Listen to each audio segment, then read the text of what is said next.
आज भारत तेजी से विकसित होने के लक्ष्य की तरफ आगे बढ़ रहा है, लेकिन इस समय भारत कई विराट चुनौतियों का मुकाबला भी कर रहा है। साथियों, कोरोना काल के दौरान ही दुनिया सप्लाई चेन के बहुत बड़े संकट से गिर गई थी। कोविड के बाद यूक्रेन में युद्ध शुरू हो गया, उसने दुनिया की परेशानियां और बढ़ा दी।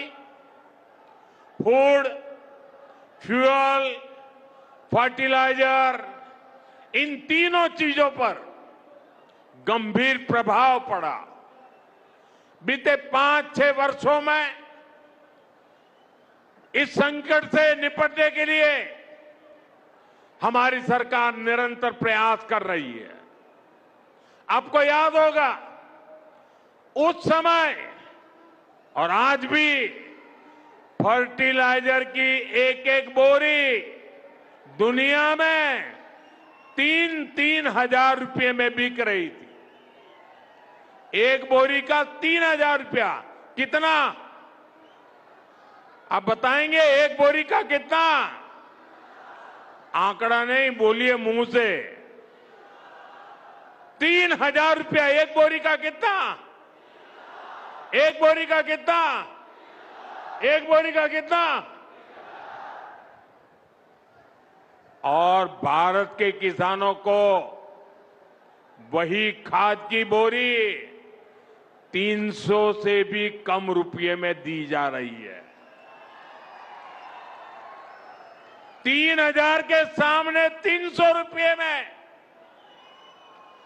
सप्लाई चेन की इन मुश्किलों के बीच पिछले 2 महीने से हमारे पड़ोस में ही इतना बड़ा युद्ध चल रहा है। इसका असर पूरी दुनिया पर पड़ा है और भारत पर तो और भी गंभीर असर हुआ है।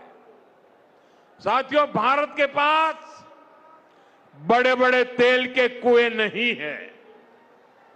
हमें अपनी जरूरत का पेट्रोल, डीजल, गैस, ये सब बहुत बड़ी मात्रा में दुनिया के दूसरे देशों से, बाहर से मंगाना पड़ता है। युद्ध की वजह से पूरी दुनिया में पेट्रोल, डीजल, गैस और फर्टिलाइजर के दाम बहुत अधिक बढ़ चुके हैं, आसमान को भी पार कर गए हैं।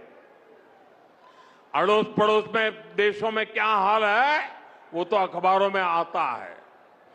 भारत सरकार इस युद्ध के पिछले 2 महीनों से देशवासियों को इस संकट से बचाने के लिए लगातार प्रयास कर रही है।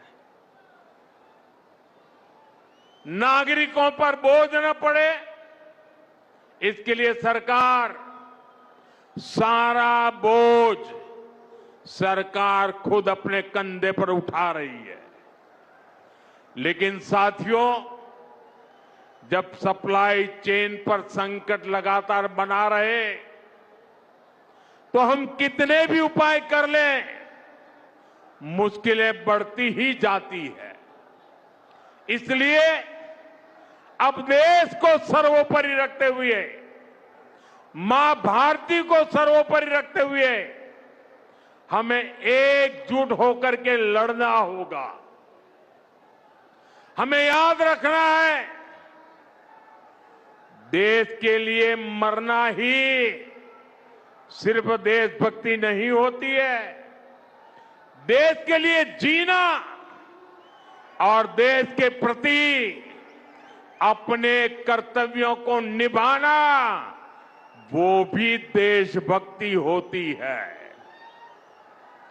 इसलिए वैश्विक संकट के इस समय में हमें कर्तव्यों को सर्वोपरि रखते हुए कुछ संकल्प लेने होंगे और उन संकल्पों को पूरे समर्पण भाव से पूरा करना होगा। जैसे एक बड़ा संकल्प है पेट्रोल डीजल का संयम से इस्तेमाल करना। साथियों, हमें पेट्रोल डीजल का उपयोग कम करना होगा।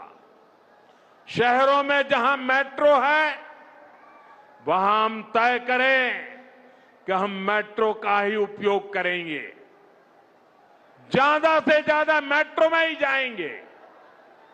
अगर कार में ही जाना जरूरी है तो फिर कार पूल करने का प्रयास करें और भी लोगों को साथ बिठा ले।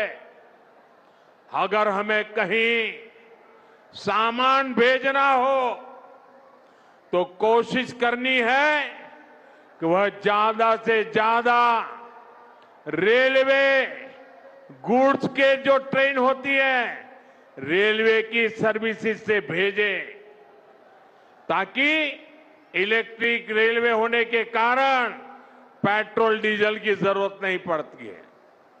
जिन लोगों के पास इलेक्ट्रिक व्हीकल है, वो भी कोशिश करें कि इलेक्ट्रिक व्हीकल का ज्यादा से ज्यादा उपयोग करें।